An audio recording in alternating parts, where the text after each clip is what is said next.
ഈ കർക്കിടക മാസമാകുമ്പോൾ കർക്കിടക ചികിത്സ ആരോഗ്യ സംരക്ഷണമൊക്കെ നടത്തുന്നത് പലപ്പോഴും പ്രായമായവരാണല്ലേ. ഇപ്പോഴത്തെ തലമുറയിൽപ്പെട്ടവർക്ക് ഇതിനെക്കുറിച്ചൊന്നും വലിയ ധാരണയില്ല. കർക്കിടക മാസത്തിൽ ആരോഗ്യ സംരക്ഷണം ഒന്നും അറിയില്ല എന്നതാണ് പൊതുവെയുള്ള ഒരു ധാരണ. എന്നാൽ ആ ധാരണ തിരുത്തി കുറിക്കുകയാണ് കുറച്ച് കുട്ടികൾ. കർക്കിടക മാസത്തിലെ ആരോഗ്യ സംരക്ഷണത്തിന്റെ സന്ദേശം പകർന്നു നൽകുകയാണ് ഒരു കൂട്ടം വിദ്യാർത്ഥികൾ. വിവിധ തരത്തിലുള്ള ഔഷധ കഞ്ഞികൾ നാട്ടുകാർക്ക് പരിചയപ്പെടുത്തിയാണ് കുട്ടികൾ ആരോഗ്യ സംരക്ഷകരായത്. കണ്ടുവരാം.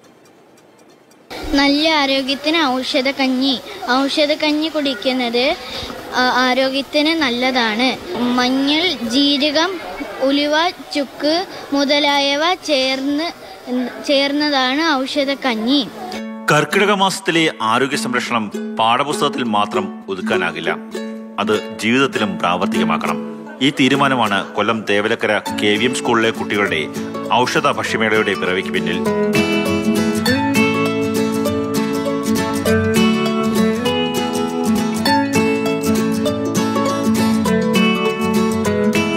ഗുണമേന്മയില്ലാത്ത കൊഴുപ്പുകൾ കൂടുതലടങ്ങിയ ഫാസ്റ്റ് ഫുഡ് ആരോഗ്യത്തിന് ഹാനികരമാണെന്ന പാഠം ഈ വിദ്യാർത്ഥികളുടെ മനസ്സിൽ തറഞ്ഞു തുടങ്ങിയിട്ട് നാളുകൾ ഏറെയായി.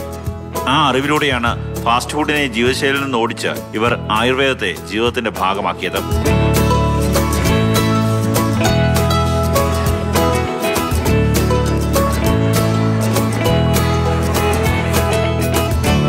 അരിച്ചൂറ്റിക്കഞ്ഞി, ജീരകക്കഞ്ഞി, ഔഷധക്കഞ്ഞി, മുതിരക്കഞ്ഞി, പാൽക്കഞ്ഞി എന്നിങ്ങനെ 10 തരത്തിലുള്ള കഞ്ഞികൾ.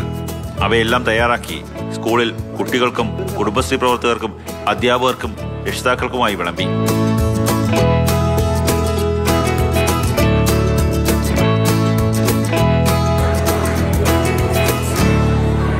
ഇവിടെ കുട്ടികൾക്കെല്ലാം തന്നെയും അതുപോലെ തന്നെ ഇവിടെ വന്ന കുടുംബശ്രീ അംഗങ്ങൾക്കെല്ലാം ഇത് വളരെയധികം താല്പര്യമായി. കുട്ടികളെല്ലാവരും പേരൻസ് എല്ലാം പരാതി പറയാണ്ട് കുട്ടികളൊന്നും പച്ചക്കറികളോ മറ്റു പയർവർഗ്ഗങ്ങളോ ഉപയോഗിക്കാറില്ലെന്ന്. പക്ഷേ ഇന്ന് ഞങ്ങൾ സംഘടിപ്പിച്ച ഇതെല്ലാം തന്നെ കുട്ടികൾ കഴിക്കുകയും ഇവിടെ വന്ന എല്ലാവർക്കും ഇത് വളരെയധികം സന്തോഷമാകുകയും ചെയ്തു. പത്തിലകൾ ഉപയോഗിച്ച് തയ്യാറാക്കിയ പത്തിലത്തോരനും കഞ്ഞിക്ക് രുചി കൂട്ടാനെത്തി. നമ്മളുടെ പത്തിലത്തോരനകത്ത് 10 ഇലവർഗ്ഗങ്ങളാണ് നമ്മൾ ഉപയോഗിച്ചിരുന്നത്. 10 ഇല, ചേമ്പില, ചുമന്നില, ചുമന്ന ചീര, പച്ചച്ചീര, തഴുതാമ, കുടങ്ങൽ, സൗരച്ചീര, പുന്നാങ്കണി ചീര, കുമ്പളയില, മത്തയില, പയറില, ഗോവയില എന്നിവയാണ് ചേർത്താണ് നമ്മൾ ഔഷധ ഗുണമായ പത്തിലത്തോരൻ ഉണ്ടാക്കിയിരിക്കുന്നത്. ചിരട്ടത്തവിയാൽ കോരിയെടുത്ത് മൺചട്ടിയിൽ നിറച്ച കഞ്ഞികൾ പഴമയുടെ രുചി പാരമ്പര്യം വിളിച്ചോതി. പ്ലാവില കൊണ്ട് തയ്യാറാക്കിയ സ്പൂണുകൾ ഉപയോഗിച്ച് കുട്ടികൾ കഞ്ഞി കോരിക്കുടിക്കുമ്പോൾ പഴയ രുചിയുടെ അറിവിനൊപ്പം ആയുർവേദ പാരമ്പര്യം കൂടി മനസ്സിലാക്കിയായിരുന്നു അവർ.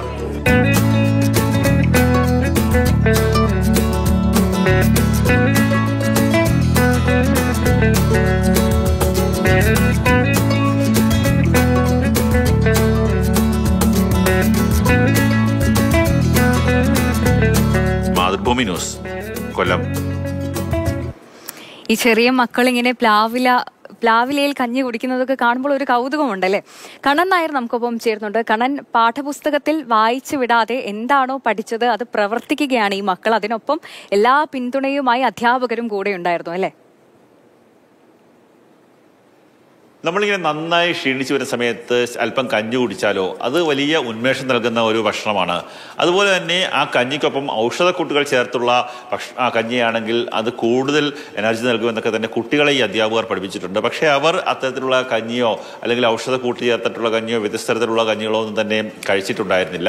അങ്ങനെയൊക്കെയുള്ള ഭക്ഷണ പദാർത്ഥങ്ങൾ ഈ കർക്കിടക മാസത്തിൽ ആ കുട്ടികളെ പരിചയപ്പെടുത്തുക എന്ന ലക്ഷ്യത്തോടു കൂടിയാണ് ഈ സ്കൂൾ അധികൃതർ ഇത്തരത്തിലുള്ള ഒരു ഭക്ഷ്യമേള തയ്യാറാക്കിയതും. അത് വലിയ വിജയമായി എന്ന് തന്നെ പറയണം. കാര്യം പലപ്പോഴും ഫാസ്റ്റ് ഫുഡിന്റെ പിന്നാലെ കുട്ടികൾ പോകുന്ന പതിവാണ്. അതുമൂലം ജീവിതശൈലി രോഗങ്ങൾ കുഞ്ഞുനാളിൽ തന്നെ കുട്ടികൾക്ക് ഉണ്ടാകാറുണ്ട്. പ്രമേഹവും അതുപോലെ തന്നെ അമിതവണ്ണം അടക്കമുള്ള കാര്യങ്ങൾ ഉണ്ടാകാറുണ്ട്. മറ്റ് ശാരീരിക അസുഖങ്ങളൊക്കെ തന്നെ ഉണ്ടാകാറുണ്ട്. അതിന് ബദലായി ആരോഗ്യമാണ് നമ്മുടെ നാടിൻ്റെ പ്രധാനപ്പെട്ട വൈദ്യശാസ്ത്ര മേഖലയായ ആയുർവേദത്തിൻ്റെ ഒട്ടേറെ ഭക്ഷണങ്ങൾ നമുക്ക് ആരോഗ്യത്തിന് ഏറ്റവും ഗുണകരമായിട്ടുള്ള അല്ലെങ്കിൽ ആരോഗ്യത്തെ ഹനിക്കാത്ത തരത്തിലുള്ള ഭക്ഷണങ്ങളുണ്ട് എന്ന് കുട്ടികൾക്ക് കാട്ടിക്കൊടുക്കാൻ വേണ്ടിയുള്ള ഒരു ഭക്ഷ്യമേളയായിരുന്നു അത്. കർക്കിടക മാസം തന്നെയാണ് അത് തിരഞ്ഞെടുത്തത്. അതിന് ഏറ്റവും അനുയോജ്യമായ ഒരു മാസം കർക്കിടക മാസം തന്നെയാണ്. കാര്യം ആയുർവേദ ചികിത്സയ്ക്കും ആയുർവേദ അല്ലെങ്കിൽ ഔഷധക്കഞ്ഞി കുടിക്കാനൊക്കെ തന്നെ കൂടുതൽ ആൾക്കാർ തയ്യാറെടുക്കുന്ന അല്ലെങ്കിൽ അങ്ങനെ പ്രവൃത്തിയിൽ ഏർപ്പെടുന്ന ഒരു മാസം കൂടിയാണ്. ഇവർ തന്നെ ഈ 10 തരത്തിലുള്ള കഞ്ഞികളാണ് അവർ തയ്യാറാക്കിയത്. ഔഷധക്കഞ്ഞി ആയാലും ഞവരക്കഞ്ഞി ആയാലും പാൽക്കഞ്ഞി ആയാലും അങ്ങനെ വ്യത്യസ്ത തരത്തിലുള്ള കഞ്ഞികൾ, അവർ കേട്ടിട്ട് പോലും ഇല്ലാത്ത തരത്തിലുള്ള കഞ്ഞികൾ അവിടെ തയ്യാറാക്കുന്നു. അപ്പം തന്നെ പത്തിലത്തോരൻ, പലപ്പോഴും ഈ പലതരത്തിലുള്ള ഇലച്ചെടികൾ, മത്തങ്ങയുടെയും അതുപോലെ തന്നെ ഈ മറ്റ് ഇലകൾ അടങ്ങിയ ഈ പച്ചക്കറികളുടെയൊക്കെ തന്നെ ഇലകൾ വെറുതെ കളയുന്നതാണ് പലപ്പോഴും ആ കുട്ടികൾ കണ്ടിട്ടുള്ളത്, അല്ലെങ്കിൽ അത് ഉപയോഗിക്കുന്ന കുട്ടികൾ കണ്ടിട്ടില്ല. പക്ഷേ ഈ ഇലകളൊക്കെ ചേർത്ത് രുചികരമായിട്ടുള്ള തോരനുണ്ടാക്കാമെന്ന് അവരെ പഠിപ്പിക്കുന്നു. അതുതന്നെ അവർ വിളമ്പി അവർ തന്നെ ബാക്കിയുള്ളവർക്ക് നൽകുന്നു. അതിൻ്റെ ഒപ്പം തന്നെ അവർ കഴിക്കുന്നു. അവർ കഴിക്കുന്നതിലും പ്രത്യേകതയുണ്ട്.